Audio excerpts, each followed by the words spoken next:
What up? It's your boy, Luke for Prez, back in the mix with another video for you guys. As always, hope everyone's doing well. Today, I have a very special guest. This is someone that I have been trying to get on the channel for quite some time. He's someone that I have been following his journey. I've actually purchased his course, none other than Robin Wesley, the founder of Heat, full-time music producer, and the creator of the Constant Conversion Strategy Masterclass. Robin, thank you so much for joining me. How you doing?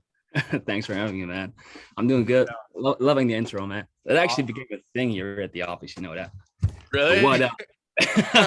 Like, oh, look for press. That's the what up guy. Yeah, Yeah, man. that's so funny. Yeah, that just kind of happened organically, and now it's sort of the trademark. So it is what You it make is. that your tag, man. Your producer tag. What Dude, up? I've been thinking about switching up the tag actually, because yeah, I don't know. I've just been giving it some thought. Maybe that's not a bad idea.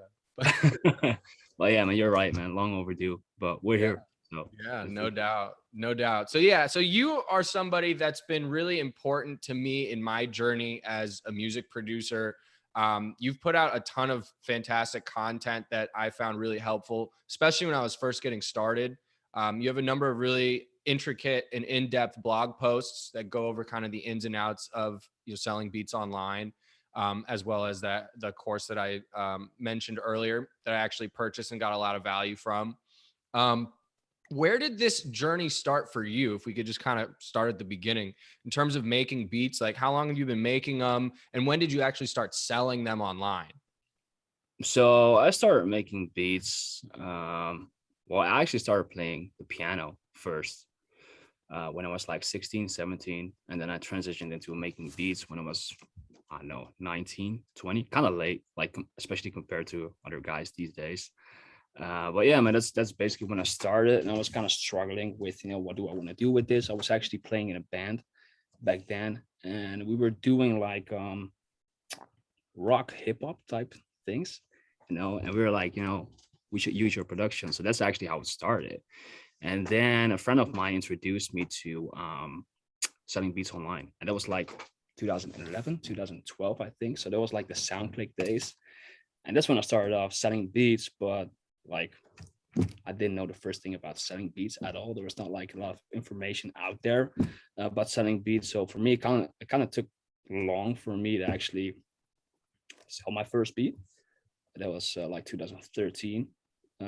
So yeah, and that's how it all started. Basically, I started on SoundClick, and then in combination with my Flash store, that was like 2014. Airbit, by the way, is now called. Right. It was my Flash store back then.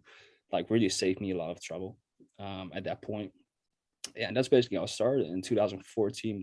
Things like really started to work out, consistent sales, and just like making more and more sales. And yeah, that's basically how it all began. And now we're here, like almost 10 years from trying to sell my first beat to now, like still doing that basically every day. Fantastic. That's so sick. In those early days, that's before my time. Like you talk about you being like 20 years old and late starting, bro. I don't even want to tell you how old I was when I started, way later than that. So Nothing wrong with I know. That's what I'm trying to come to grips with now. But I started way after the SoundClick era. I wasn't around for that, or my Flash Store era, which I know is now Airbit. Back yeah. then, and leading into like 2014 when it really started to pick up, what were your initial marketing strategies at that time? Marketing strategy, none. Like there was no marketing strategy for me. It was just like I saw what these guys were doing, but there was like this little trick on SoundClick. I just couldn't figure it out. And there were guys out here, like some guys were doing really well. I actually know some of these guys now and became good friends with them from the Netherlands as well. And they knew how to get like their beats in the top charts, because that's what it was all about. And it was such a simple thing. It was just like you had to buy certain banners and certain ads on the website. And for probably the first year or so, or well, I think 2 years, my only strategy at that point was kind of like buying ads. And it was crazy because you had like these front page spotlight ads like everyone has copied those ads from SoundClick. But for me, like being from the other side of the globe, it was always like you had to be the first to get it.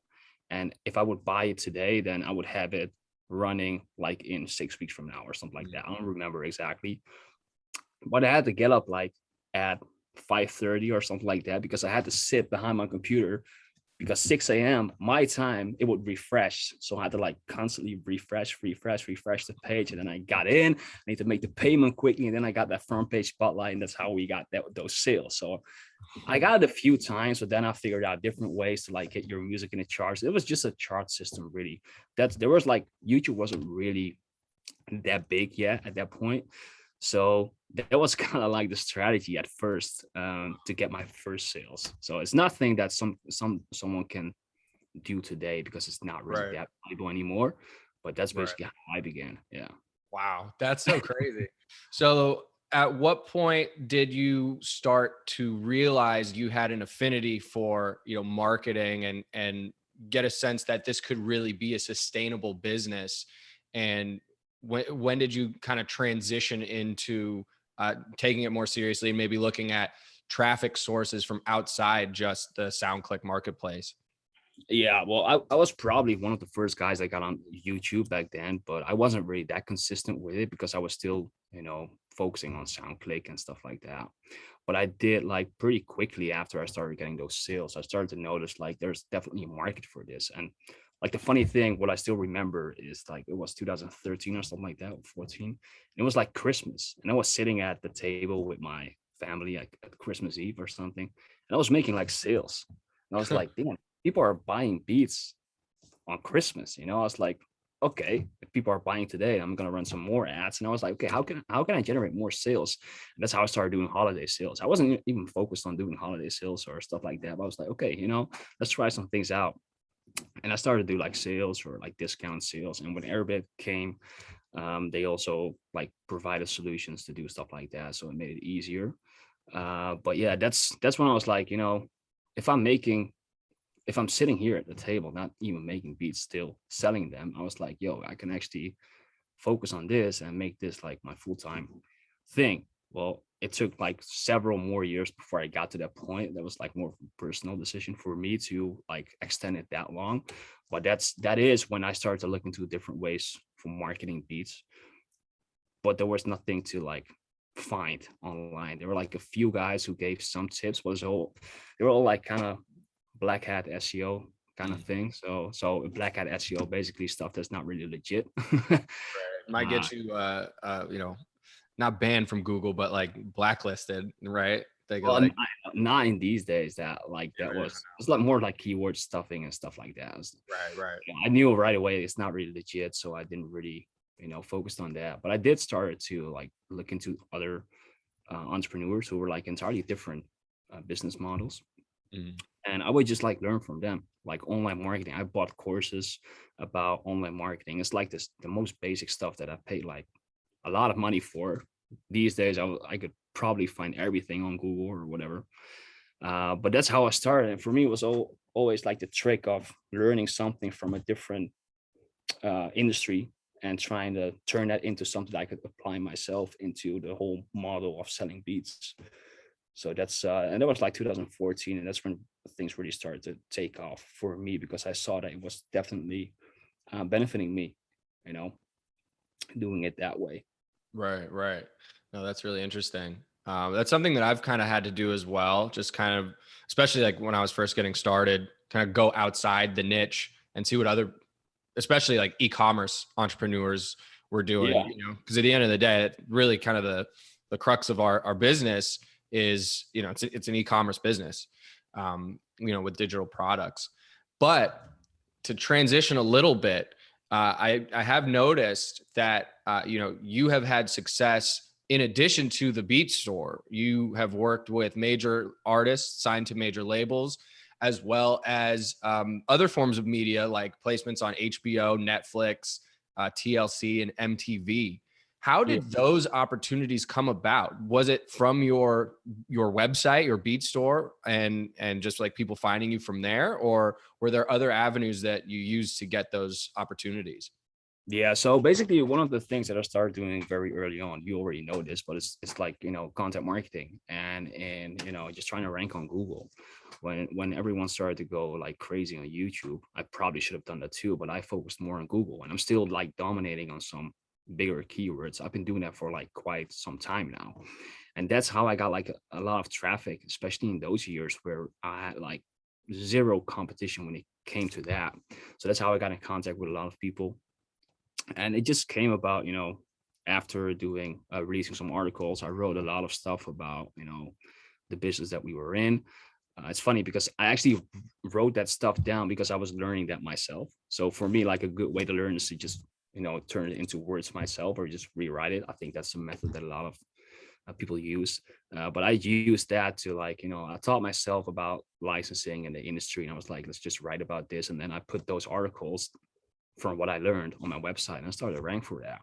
So people who were looking for certain keywords, they landed on my website, they checked out my music, and that's how I got in touch with a lot of people, basically. So it's all through content, but not the content like, uploading beats every day, because I've never done that in my life. I can't even make like 2 beats a day. Not even today. Yeah, I me neither. still struggle with that. It's crazy. Yeah, no, I'm the same exact way, actually. That's why I marvel at these people like Cody, who's one of my favorite producers, one of my inspirations for sure, that signed to Internet Money. He literally just posted on his story, like, oh yeah, yesterday was a busy day. And he was like scrolling. There were so many beats that he finished. I'm like, Jesus Christ. I literally can do like 1 or 2 a day max. So that's interesting to hear that you have a similar like Same workflow. here. But I don't really, I've never really, I've had periods where I was like very active and just uploading a lot of stuff. And it does work. I mean, I would recommend it to anyone, even if it's just for like developing your own skills, not even thinking about the marketing or the sales aspect of it. Just every day working on your craft is just, going to make you a better producer. And if you make better beats, you're going to make more sales. So, I mean, yeah, it's pretty obvious, right? Right. Yeah, exactly. I've actually started a second YouTube channel where I'm housing all of my beats. And I'm Yeah. basically, I try to make new beats every single day, but I now have, damn near 400 that I've already created and released. And I'm actually kind of repurposing them. Instead of housing all of my content just on the main Luke for Prez channel, which I've been doing, I've decided to split that up and now create, a second YouTube channel where I'm just going to basically re-upload my existing catalog as well as add, the new ones as I make them. This is the third month that I've started to do that. And I've just decided I'm going to post, because I have so many, I can post one every single day and still Yeah. have like a year's worth of content to put out, even if I didn't make a single new beat. And so far, I'm actually like kind of disappointed with the results of daily posting. I thought, that might have been like the missing ingredient because before I was, killing myself to crank out maybe 5 a week, right? And sticking to, Uploads or I'm five, sorry.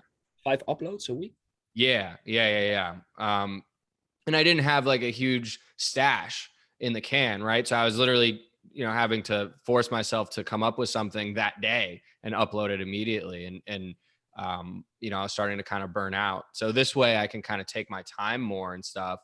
And I was never able to get up to a beat a day schedule. It was just like too grueling.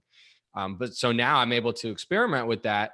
And it hasn't like, it's month 3. I got like 58 subscribers and like, the videos are not popping off. So I think I need to go back and, re-examine maybe the keyword strategy that I've been using, or who knows, but that's just, kind of an interesting point. Like I know everybody says like, yo, post every day. Like that's the key or whatever, but there's definitely more to it than that. I'm finding out from personal experience.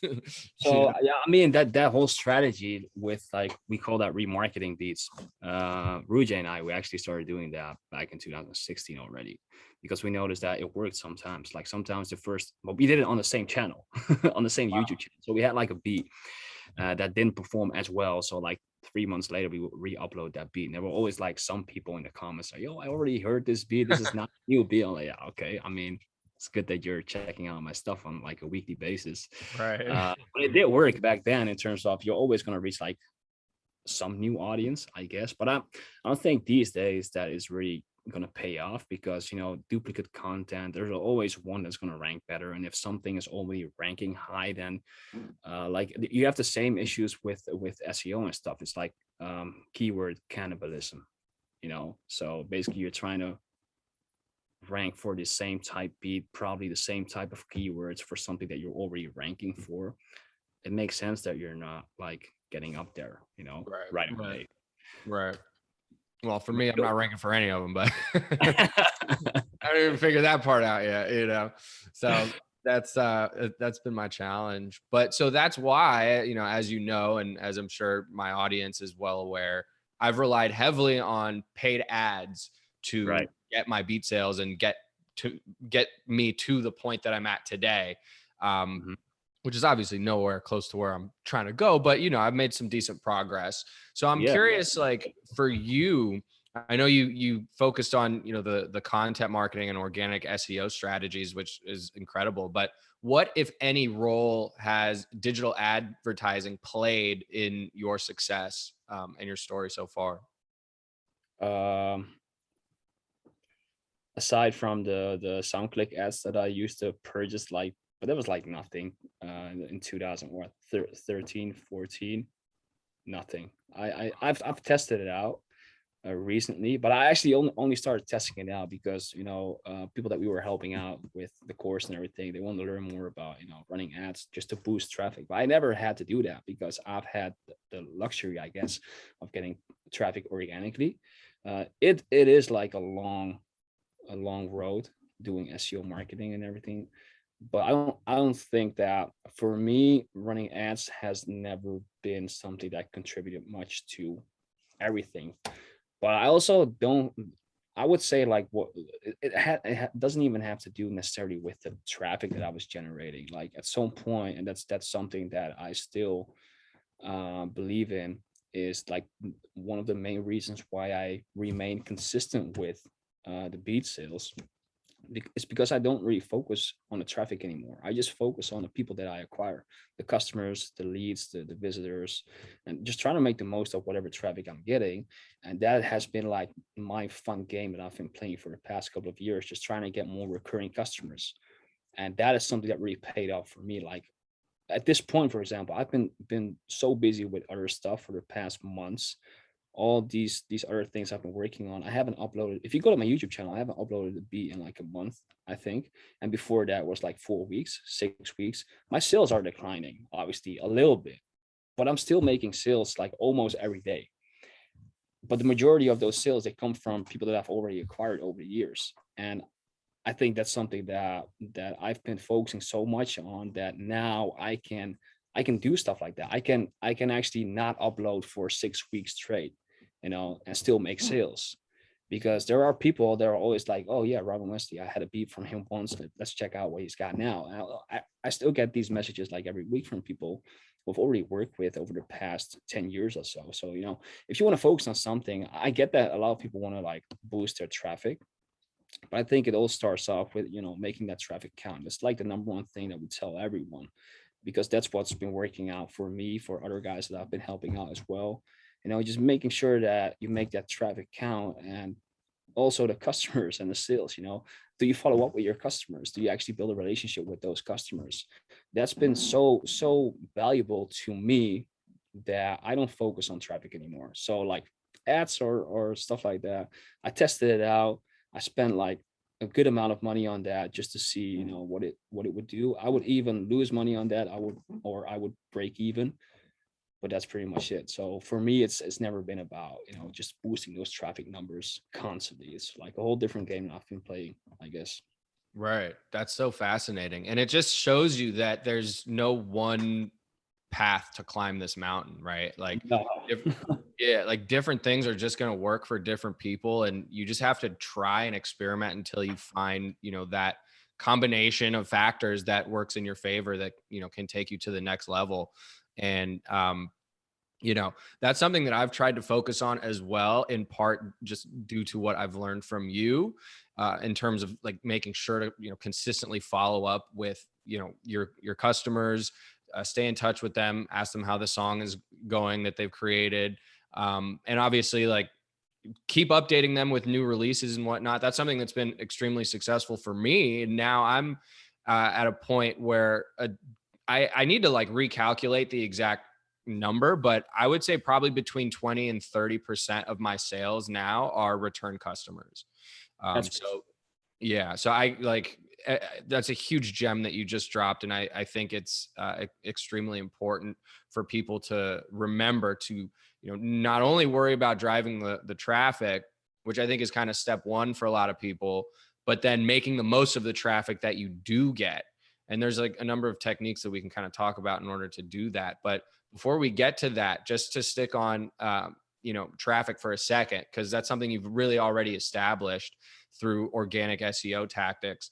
In addition to writing those long form blog posts and trying to rank for certain keywords, was there anything else that went into your organic SEO strategy? Like, did you actively do link building? Like, did you reach out and try to get links? Was there anything else involved, or was it really mainly just the blog post that helped you rank? It was mainly the blog post. Like we've been able to get like some good backlinks. But for me, I always, or I learned pretty early on, like give value, give as much value as you can, and the money will follow always. Right. Even if it's not money, then something else will follow, So I spend a lot of time writing these articles. Like if you Google for anything related to like beat licensing or exclusive licensing or just information about that, you'll find my articles. But when you read them, they're like super long, Yeah. So articles that I've written or co-written with other people, we spent like 3 months on writing that stuff. But what happens is that when people read that, like we know how to copyright. That's a skill that I picked up, and I was really fascinated about how that actually works from like a psychological aspect. Right. But when people stick on a page and they keep reading and they're staying on your website for like what 10 minutes or so, 15 minutes, then it doesn't take that long for Google to put your article all the way to the top. And that takes like a lot of time and effort and a skill set as well, copywriting. But that's basically what we did. So you wouldn't find any articles that I've written that are like under 1,500 words. It's all above that. Probably 2,000 is where it starts. So that has been my strategy. Again, not focusing on quantity, just the quality of the article, and make sure that that actually ranks. Now, from that, I've been I've been interviewed by other bigger companies in the past, like Native Instruments, CNBC, BBC. This other day, I was interviewed that I didn't get a mention for. It was from Rolling Stone. It was this issue with like this artist that had he was like scammed by this management or something like that. I can link it later, but anyway, I was interviewed by these kind of companies, these type of companies, because they just Googled how to sell beats or beat licensing or stuff like that. And they found my stuff and they read that, they're like, okay, this guy actually knows what he's talking about. So you become like sort of an expert, and that really helps out on so many different aspects of the business. So that's been our strategy, both for me but also for Urban Masterclass at the start, because I saw that was working. So with Urban Masterclass, we basically copied the same thing, and we took the same path there, and that blew up as well. So Right. that's Yeah. been in the strategy, and that's how I've been able to generate backlinks again organically without having to do outreach to people like, yo, do you want to link us here or link us there? Because I hate getting those emails, those cold emails. I get them all the time, like, do you want to link our product in this article because it may fit in there? No, it doesn't. Get the fuck out of here. So Yeah. no, never done stuff like that, but I get it. I mean, it could be valuable for copywriters. Right. Yeah. No, that's so interesting that it's all just been organic for you. That's such a blessing. I'm like so jealous because it's been a struggle for me trying to do the same thing, which is why I've relied so heavily on the ads. But, speaking of Urban Masterclass, that's actually how I initially found you, because early on I was just Googling, things related to online beat selling. And of course, one of your articles came up, and I got a lot of value from it. And that led me to the constant conversion strategy course, which again has been extremely valuable for me. what was the initial inspiration for that? How did you come up with the idea for that? And for those who don't know about it, can you give just like a baseline breakdown of what it is? Okay, so yeah, today it has become over the years like a sort of like a course business where we sell online courses to help producers out selling beats online. That wasn't really the idea, and that's also not where we want to you know build more on, because we don't really want to be a course business. But I can talk about that more later. The thing is, me and Chris is my cousin, and we came up with the idea of Urban Masterclass, but the idea was not a course. That just came about after the responses we got.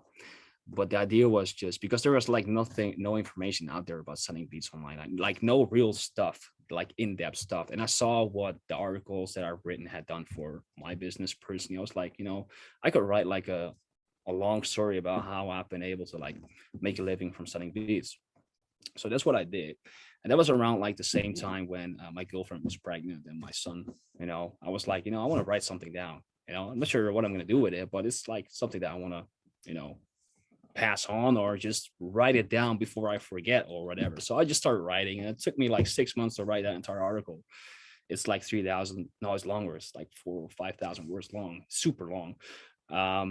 And I wrote that, and Chris was like, this is actually pretty good stuff. Let's just put that online. And we came up with the quick name Urban Masterclass, which we are now, stepping away from, because that was like, an impulsive thing back then. So we published that article, and we got like so many responses from people and comments and people sliding my DMs who just wanted to learn more about it, because we were literally the first that were so transparent about the stuff that we were doing, because it was like my real story. So it's not hard for me to tell that. It's just, writing it down on paper. And that's when people started asking for consultancy. And I was like, yo, I'm so busy already selling beats. I was doing live shows at the time. So I was like, no, I'm not going to do these consultancies, spending my hours, selling my hours just to help people out. Plus, I knew that it's not going to help out a lot of guys anyway. Like, I could do a consult with you, but an hour is never going to be enough for me to like help you out. So we're like, yo, let's just make a course. And Chris already had some experience with that. He used to be a head of marketing at Heroic Academy, which is like an EDM label nowadays with San Holo and guys like that. And he used to work there, and they did like the exact same thing back in 2015, 16. So we basically copied that model in a way that we were doing like a course for hip hop R&B producers that want to sell beats, but about marketing in this case. So that's how it actually started. And that blew up as well, especially in the beginning. Like, we did like a pre-sale for that, because we got like ideas all the time for new businesses, or just getting inspiration from everything. We always try to like validate the product first before we actually put effort and time into that. So we did like a poll, and we started like the Facebook group, The Art of Selling Beats, and we were like, let's just see if people are interested in this. So we did a poll. We wrote some posts, or we asked people questions, but we also did like a pre-order. We were like, yo, if you want to join, just pre-order here, and we're going to make it, and we're going to release that in 3 months. And we were like, yo, if we can sell so many courses on pre-order, then we're actually going to do that. If not, then we're just going to refund everyone. And we're like, yo, this is not going to work out. But yeah, we got like a lot of pre-orders from people. So we're like, okay, shit, we actually got to do this. So I was like, okay, let's do this. So I spent like 3 months just, doing the videos. Now that turned into the constant conversion strategy that you followed as well. That's something that we've been optimizing and updating over the years. But the first version of that was released in 2018. Spending 3 months just deconstructing my whole business model, trying to give as much value and information about what we're doing. And yeah, that's actually now still the core business for Urban Masterclass. And it's been really cool, because we've been able to use the profits that we got from that to invest in a team, get more people on board, work with guys like you, for example, to like, get more information out there, just network, and get more information out there. So that's pretty much how it went super fast in the past 2 to 3 years. Yeah, that's incredible how it's just kind of evolved into something. And that Facebook group that you mentioned, that's like one of the only reasons I ever go on Facebook anymore. Is just kind of check that out. There's so much value in there, and just like I like to talk about, like trying to harness the collective intelligence of the entire community a lot, and that's like one of the best places to do that. So that's like an added bonus of the course, I think, is like getting access to that group, Yeah. because there's a lot of gems in there, and I know you post in there, and so that's a really cool like added component as well, because I think, at least for me, like none of my friends, like none of my close friends do music. I don't really, especially like in the last year, obviously because of COVID and everything, I'm not like linking with people in person too much. Yeah. So it, you kind of need to like find like-minded people and bounce ideas off of them. And that's something that I've struggled to find, especially lately. So things like that, there's just a lot of value, just kind of as an aside. So I appreciate that. But in regards to the course and just your overall strategy in terms of maximizing the traffic that you get to your beat store, a big part of the course is explaining your email marketing strategy and following up with the people that do end up getting on your list. Yeah. And the top of that funnel is, if I'm not mistaken, I think it's still, I have your website pulled up, I think it's still the free beat pack.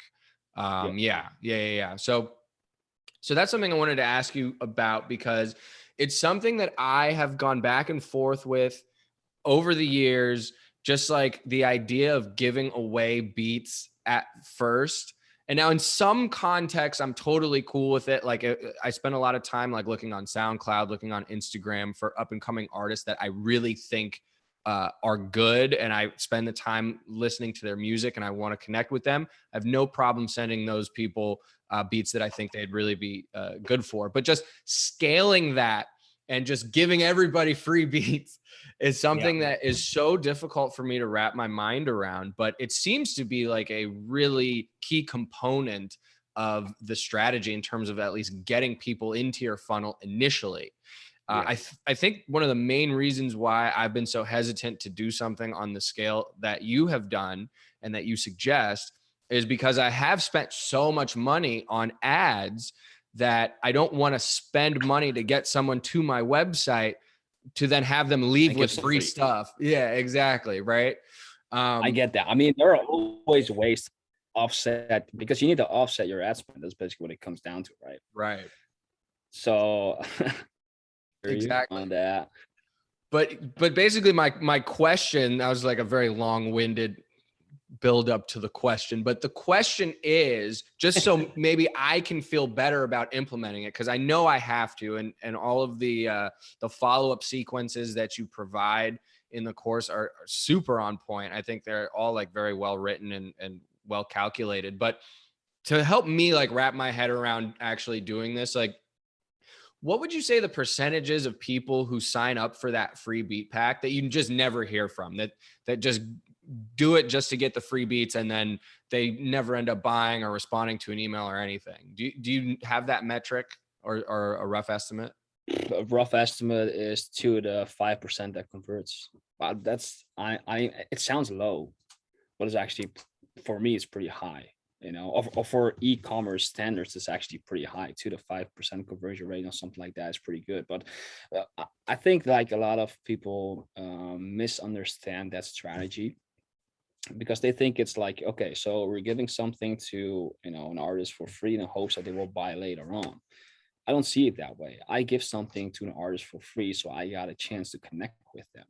And through that connection, I'm able to make a sale. Maybe not even right away. Like, I got my sales pages in place. I got my sales campaigns. The whole funnel is all automated.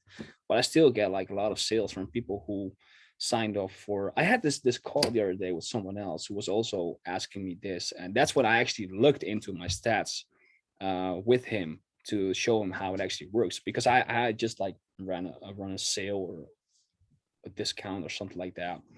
And there were actually like a lot of people that made a purchase that signed up for those free beats like a year ago, 6 months ago. But 6 months later, when I sent like an entirely different sales campaign or an email out, they buy. So it's kind of hard to attribute that especially in your case, if you're paying for those leads, you want to get your attribution in place. You want to make sure that you're not overspending and that you convert.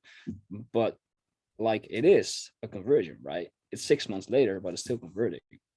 So, but yeah, the thing, like I said, it's not about the sale. For me, it's about being able to connect with someone and see what comes out of that, because I've seen more value in building the connection with someone than just trying to make a one-off sale. That's why for me it doesn't make sense for people who make like a lot of sales or even a few sales to not follow up with your customers, because if anything, then that has really like boosted the sales for my business or the consistency of my business, because that's like the compounding thing aspect of the customer database that you build.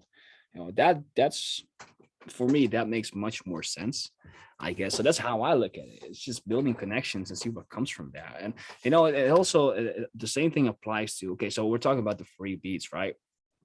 uh, let's take the sales, for example. Let's say you run ads and you make a sale. I'm not sure what your conversion rates are at, but it's probably around 2 to 3%, right? Something Yeah. like that. Yeah. So let's say like 2% of those people buy. Like, it's so simple to set up an email sequence that reaches out to them, but you have to like understand what these guys want to hear, what these artists want to hear. That's what I've been focusing a lot on, like in the course, something that we teach, because that was what I was applying back in 2016, not anymore these days. But I was always building like an audience dashboard. You've seen it, just to like trying to figure out what goes on in the heads of my customers, because once you know that, you know how to engage with them, you know how to reach out to them. And it's not rocket science. It's just like paying attention. So it's so simple. It was so simple for me. Like, one of the things that really worked out well was sending people an automated email 3 weeks after they made like a purchase, like, yo, send me the iTunes link and I'll buy it. And I actually did buy it. That that simple email and me buying a song for, like, you can do that anymore now, but it was like, what, $2 or $3 sometimes. Fuck that $3. I mean, someone spent like 50 or 100 or even more. Like, I can miss that $3. And people are always like, yo, this is crazy. Like, you're the first producer that ever reached out to me to actually buy my music, Mhm. because I know that's what they want. They want to get like appreciated for the work that they're doing, but they also want to get how do you say that? They want to get like um recognition from the producer itself, because they care about that stuff. A lot Right. of artists, they don't just want to buy a beat, they want to actually work with a producer, and they want to come back to the producer. And if you can, build a good relationship with that person, then you just want to make sure that the next time they want to make a song, that you are the first one that pops up in their head. And that's what Right. I've been focusing on. Yeah. Right. Yeah. It really just goes back to, just focusing on the non-monetary aspects, and the Yeah. money will follow, as you said, building the relationships, making great music, focusing like, people reach out to me quite a bit to give them, advice on how to set the ads up. And, I can help them set the ads up perfectly and get traffic to their site. But if the product sucks, no amount of ads are going to result in sales, right? So I think a lot of people end up putting the cart before the horse, so to speak, and focus on the marketing stuff. And I get it, caught in this trap as well, obviously, because I've developed a passion for marketing. But you really need to reorganize your priorities a little bit and make sure that you're in this for the right reasons, and you're really letting your passion for the music and for connecting with artists and making great songs be the focal point. That's kind of what I'm hearing from you, and it's something that I try to remind myself of frequently, because I am a very money driven person, and I'm just kind of naturally entrepreneurial in I that mean, way. it's okay to be money driven. I mean, Right. I consider that a good thing. Yeah, But me too. don't forget why you started doing this in the first place. Like, when you Exactly. started making music, you didn't pick up a keyboard like, yo, I'm gonna learn myself how to play piano so I can sell beats. That's not how it works. That point may come sooner than you think. But You know, at first it all starts off with making music, and that's what you love to do. So, and if you lose sight of that, then you know the end is near. You know, it's Right. you focus too much on making those sales, then it's not going to be fun anymore. And if it's Right. not fun anymore, then every setback is going to be a big one. You know, so yeah, I mean, for me, I've let it go at some point of trying to focus on sales because I mean, you know how it works. Like if you're, especially when you're running ads, you want to see the stats every day. You want to log in, see your analytics. I'm like that. I want to see the stats. I want to see how many people visited my website. What was my conversion rate this month? I will keep like track of all these KPIs, and it was like a shitload of data that I was collecting just to see, okay, where am I improving? Always trying to anticipate what was going on. And at some point, I was like, you know, just let's just narrow it down to the actual KPIs, what actually matters for my Right. business. You just focus on that. For the rest, just have fun making music. And there's a story about that too. Like if you listen to my music, like I do a lot of old school beats, right? A lot Right. of old school classic R&B, and I was always afraid to like fully focus on that because I was like, yo, I need to make the next big artist type beat. You know, I need to be ahead of that. So, and if I don't know, for me it was like Kalani. If Kalani is taking off, then I need to be there. I need to make like a Kalani type beat. And I got like 10 Kalani type beats. You know, August Alsina was also an artist that I ranked for back in 2015. So I was like, okay, I need to make August Alsina type beats. And I love that music. Like I like that music. But my real passion was actually old school R&B. So, and I actually used that again, coming back to building a relationship and just engaging with people.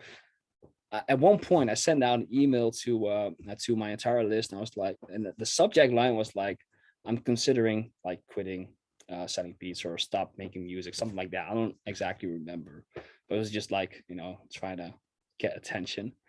And I just explained to my followers like, "Yo, I actually don't want to do this," and that was like a real story because I was seriously thinking about quitting the whole type beat thing because I was like, I want to make the stuff that I love to do because don't get me wrong, like making money is good, but at some point you always come to that point where the money doesn't really matter anymore and you're more focused on you want to do what you love, right? Because you have to sustain that, and it's only sustainable if you do something that you love. So at some point I sent out an email to people. I was like, yo, I actually want to do this, and I got like so many responses from people. And it was like a marketing strategy, obviously, but I got so many responses from people. Yo, I love your old school R&B beats. I love your classic. You're the best with classic R&B and stuff like that. And like a week later, I would run like a sales campaign. That was all planned out. But I did make that decision at that point. I think it's only started to get better. And that's how I became like dominating in a certain small niche. Instead of trying to focus on the highly competitive stuff that I did and that a lot of guys are doing, I was just like, if there are only like 100 people looking for classic R&B beats, then I want to be that guy that shows beats to all those 100 people. And I didn't get to that point, but I do have like a good amount of people that follow me for those exact beats. So I niched down and I focused on that stuff, and that actually helped out. And that for me, that was like confirmation. Like you don't have to do stuff that you actually don't want to do, because I'm pretty sure that a lot of guys are doing stuff that they don't want to do, or they're overthinking that. They're like, okay, should I do this or should I do that? Nah, just do you. If it's not sustainable, then it's not going to work out anyway. Right, right. That's so huge. I think a lot of people miss that as well. I think a lot of people think they just have to make trap beats. You know what I mean? But you Yeah. are living proof that, you can get down to a very specific niche of music and still be successful. And you're, all the way across the ocean in the Netherlands, man. Like the location doesn't matter. The type of beats that you make don't necessarily matter. If they're good, they're good. You will find an audience in the long term. I think that's such a gem. And it's challenging for me though, because I truly have a passion for like Lil Baby type beats. You know what I'm saying? Like some of the most competitive keywords. Future. Like my dream in life is to get a Future placement. I want that more than anything, any amount of money or anything. That's what I want. And that's like obviously one of the most, competitive keywords. So it's a challenge for me and something I'm still trying to figure out. And also like I've been expanding. I've been making more like boom bap type beats. I've been making some R&B type beats. Um, and I truly enjoy all of this. And I kind of want to expand outward, but it might be counterproductive to the business. You know, it might make more sense for me to focus on, on just one specific keyword because, to your point, Yeah. Well, you're okay, talking about different genre of beats now. I mean, like it's all still within rap, but I've been making like more old school sounding stuff without like 808s and like modern like Yeah, trap. okay, but that's the thing. Like I get that time is an issue, but there's like so many beats that I've made that I just haven't put out, but I made them for myself because Mm. I love doing that at that time. I'm pretty sure it's not going to sell. Maybe it will, but I'm like, this is not going to fit my beat store, but I made it anyway because it's part of the creative process. And I don't want to underestimate the importance of that process. So like if you want to do something else, why not just do that? And whatever, don't tie everything in with your business. Like this is not really working for me to grow my business further. It doesn't always have to be tied in with each other or connected to each other. Fuck that. See, I needed to hear that, man, because I post everything. Like I just post everything, even though it might not fit with like the last 5 beats that I've posted, like keyword wise. I put it on my beat store. I literally put everything out. So Yeah. that's interesting to hear.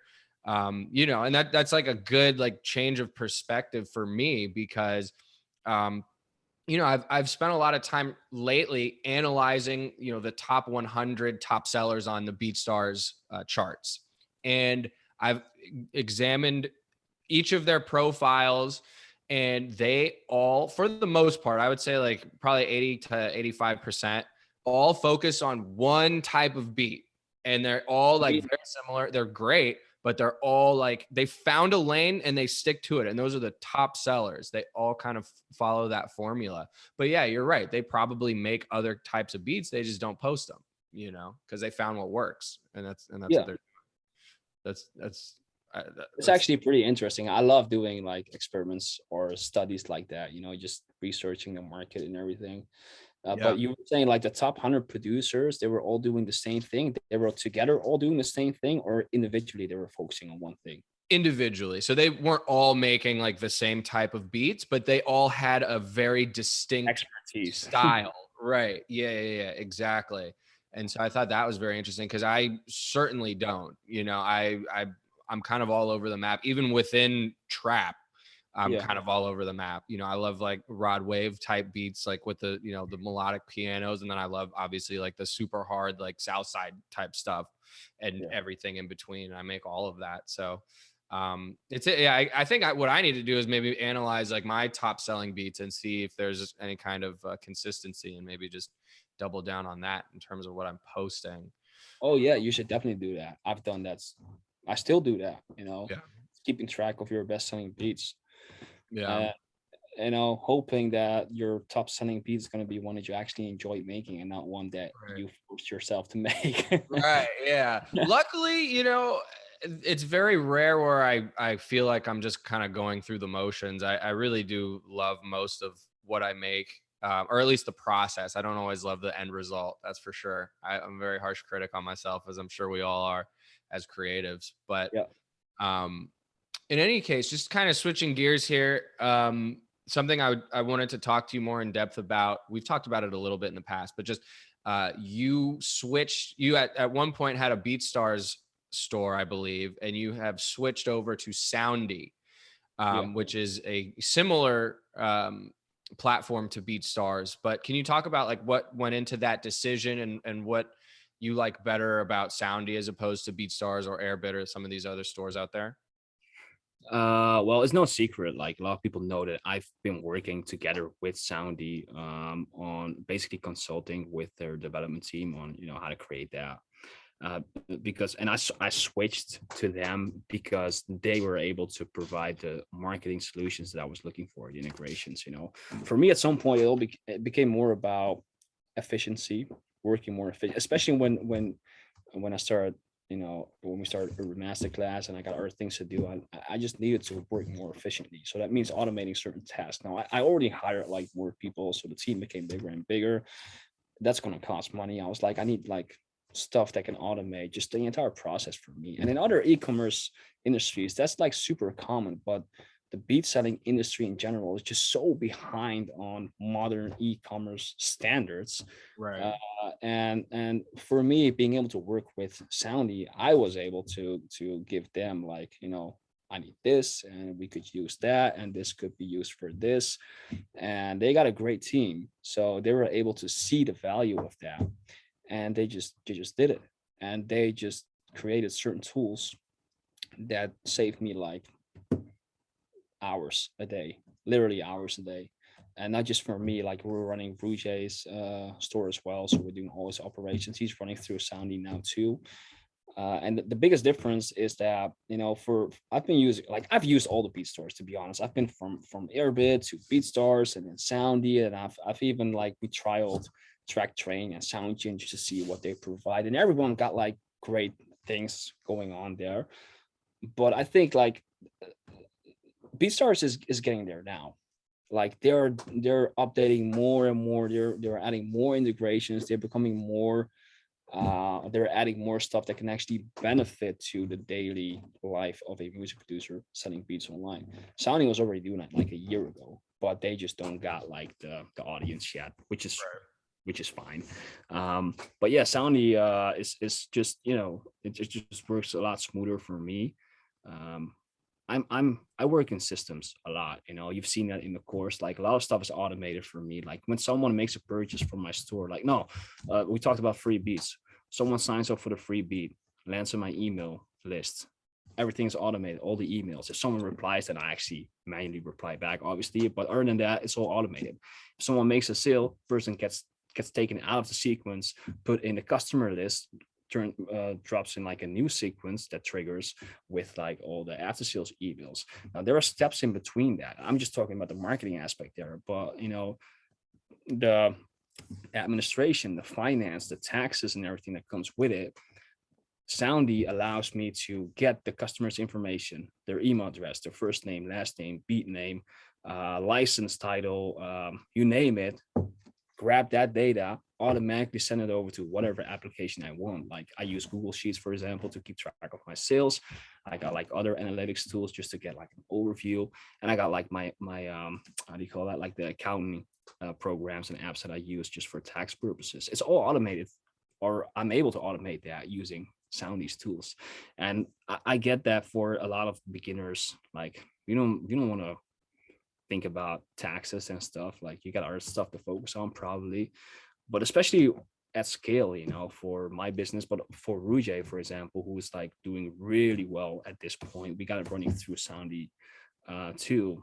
It saves so much time, and you get all that data automatically sent over. That's like half a day for one of the guys that's usually was doing that manually, because BeatStars, Airbit, no one was actually providing something for that part of the business. So that's one of the main reasons why I switched. Plus, it's just more friendly for running sales, discounts, coupons. It's all just a little bit better. It's just, it's nothing new. Like it's all taken from other industries anyway. But Soundy was just able to like optimize that better, create a better user experience, and it converts better to the stores that I use. So that's pretty much why I switched from BeatStars to Soundy. And there's conversion tracking for Google Ads now, right? Is That too, that yeah. that's huge. That would be a game changer for me personally. Well, yeah, but I think not a lot of producers see the value of that. But for us, like we've tested out Google Ads, and if we want to make sure that we know all the data, like when we are running like a campaign for whatever, we want to know what's our ad spend. How much are we getting back? What's our return on ad spend? With the BeatStars Pixel, the BeatStars, Facebook Pixel, Airbit, all these beat stores, they work, but only on their platform. So if you're running on your own website, which I highly recommend, just putting like an embed store on your website, it has like that duplicate pixel error. So you get inaccurate data coming in. You don't know what you've spent. You don't know what you've earned. So for us, that doesn't make any sense to put like a lot of money into ads. Right. Soundy was like, yo, you can just write a script for that. You could just load it up into WordPress. And they took them literally like a day to write a script. And I was like, it's that easy. Like we've been asking this other beat stores for so long, since 2016. I've been like harassing beat stars, like, yo, you should do this, you should do Me that. too. Yo, me too. And shout I'm out pretty sure BeatStars. everyone's been doing that. Yeah. And I I was yeah, I can't speak highly enough of BeatStars, but that is the one thing that like I've reached out several times. I even like DM'd Abe, like the CEO. He never responded, but shout out Abe. But I specifically about Google ad conversion tracking. yeah. So that's like the biggest thorn in my side because it's difficult to, keep track of the metrics. Luckily for me, it's getting harder now, right? But like up until this point, I got no organic traffic whatsoever. So I could be reasonably certain that, the sales were coming from the Google ads. Yeah. But now it's getting a little bit more complicated because, the YouTube stuff's starting to do better. And I got this other channel now and my organic SEO is ticking up. I monitor like the Google search console a lot. So now there's like a lot going on. So just something to think about. And I appreciate the insight in terms of kind of the differences there. Wrapping up here, I don't really have too much more for you and I don't want to take up more of your time. I know it's kind of late over there, but what can you talk a little bit more about Heat and this transition that you've kind of made and what the future holds for Heat? What are some of your plans going forward for it, for the producer community? Right. So yeah, we decided to transition from Urban Masterclass into Heat. We had the idea of Heat like over a year ago. Me and Chris, we were once again out late and coming up with ideas. We were like, yo, we should do like a newsletter or something like that, because everyone's on you do YouTube videos or TikToks or Instagram videos, but newsletters actually still hold value. And that's something that we're good at. I write anyway, so we could repurpose the content and do that. So Heat was initially going to be like an email newsletter for music producers, like music industry in general. But then with Urban Masterclass, when things started to take off even more last year, probably due to the pandemic as well, we were like, maybe just let's just kill the name Urban Masterclass and go over to Heat. That's from a branding perspective, but there's a little more to it. We kind of, or like it was more for me personally. I've always been like the face of the course and Urban Masterclass, and I never intended to be that. Like this is the first interview I actually do, because I don't want to be that guy that's out there, because I've learned from over the years of running my own business, if I'm the face, then it's not scalable. Then it's not, if I have to do everything, and if I have to be the face of every, I don't know, whatever we're doing, then it's impossible to scale, or we need to fake it. I don't want to fake it. So we were like, okay, so we need to switch the business model a little bit. And I kind of got sick of, the course business in general. Producers are skeptic, and I get that. I fully get that. But if people would know like where we were coming from, like we never intended to do a course. We got asked to do a course, we validated it, and we made it. And some people, I had to sometimes like explain myself, or I had to prove that I was actually, selling beats. I was like, yo, just Google my name. But the fact that people were asking me stuff like that, I was like, I don't want to run such a business. I don't want to be that kind of guy. So with Heat, what we're planning to do is we recently acquired a YouTube channel from Ryan. We hired Ryan as full head of content as well. His former YouTube channel was Sound Design CEO. I really loved his content. So we acquired his channel, we hired him, and we got more people involved as well. And we actually want to try to turn Urban Masterclass, or as we transition into Heat, trying to change the business model. Because in a perfect world, how I would see it, I don't want Urban Masterclass, which is a legit company that has bills to pay. I don't want it to be dependent on its users.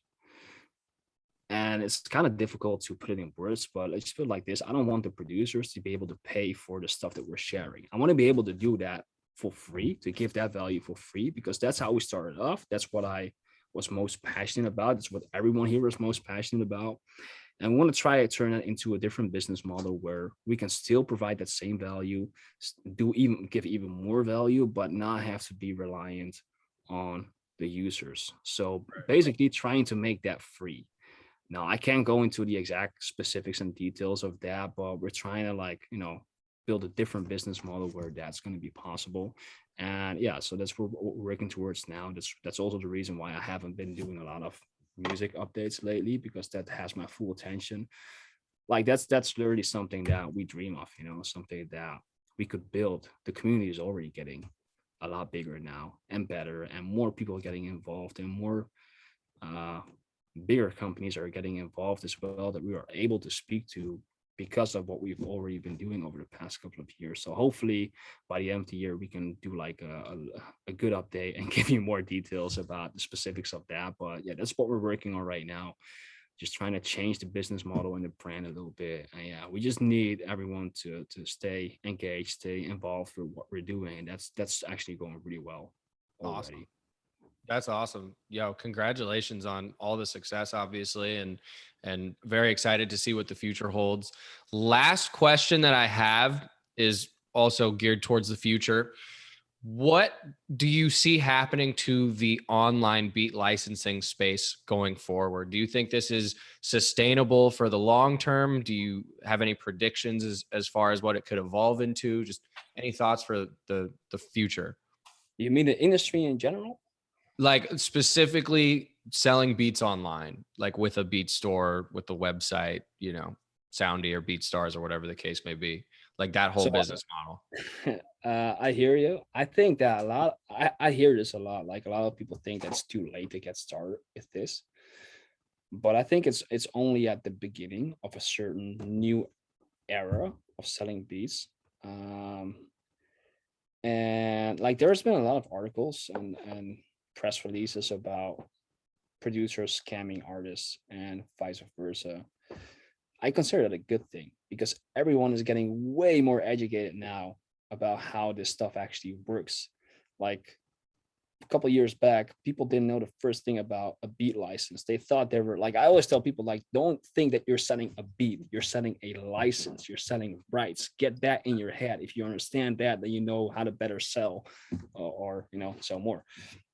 But I think now a lot of people are getting more well educated, and it's only good for the business because now it starts to make even more sense for a lot of artists to license beats, because there's nothing wrong with using non-exclusive licenses. That is something that we still have to deal with all the time. Everyone wants to get the exclusive license for like $10. Yeah, exactly. But a lot of people are getting more familiar with how the actual industry works. So I think that's only a good thing. But I do feel like they're for the from what I've been seeing lately, I think there is something critical missing at this point, and I've been thinking about that a lot. I do that. I've written about it too, and that is empathy. For producers, it's all about making a beat sale. It's all about the production. For the artists, it's all about getting their Spotify plays. Getting their name out there and just recognition for their work. But there's also this side where producers are always hating on artists, like they only want free beats, they only want this, they only want that. It's as if there is like a battle between artists and producers, but they actually need to work together, right? Because that's the only way for music to be created.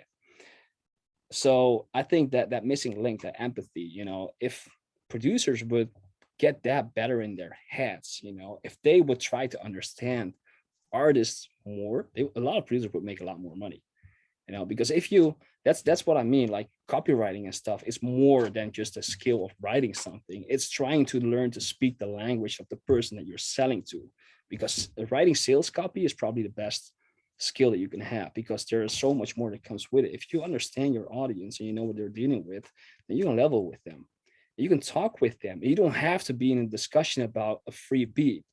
I've had many situations where I was in like a big discussion with artists, about why I was selling my exclusives for a minimum of $2,000 or $2,500.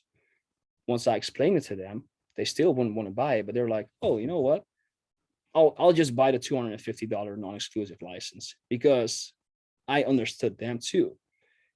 And I was able to explain myself, and I could downsell them.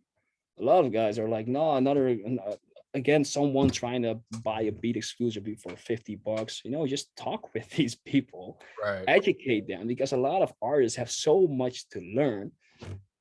And that's actually a good thing, because if you can be the guy that provides the answers that they not even know the questions for, it's so easy to make a sale. Right. And that is slowly happening now that everyone's getting more educated. I think that's going to boost the market even more. So that's how I see it at this point. That's Kind of a long answer it is, right? no, but there's such gems in there, like with the empathy. Like I think that's so key, and it just goes back to what we've been saying about just connecting with these people and understanding them. That can only help you in the long run, make better music and get more sales. Yeah. That's huge. So that's all I got for you, Robin. I really appreciate the time. This has been an awesome conversation, just gems on gems. Thank you so much. Yeah, that's all I got. Ladies and gentlemen, I hope you've enjoyed this conversation with the one and only Robin Wesley. Like and subscribe. You know the drill. You got to do all the YouTube stuff. Got to ask for it now. And yeah, thank links in the description, right? Oh yeah, well, there's going to be tons of links in the description. And yeah, that's it. And with that, we're out. Thanks again, Robin. I appreciate it. You too. Yo, I hope you've enjoyed this conversation with Robin Wesley. If you want more gems from him, click the link in my description. It's to a free webinar where he gives more gems and more amazing info on how to sell beats online. I should have mentioned it in the video, but I forgot. So here we are. But yeah, that's all I got. Anyways, peace.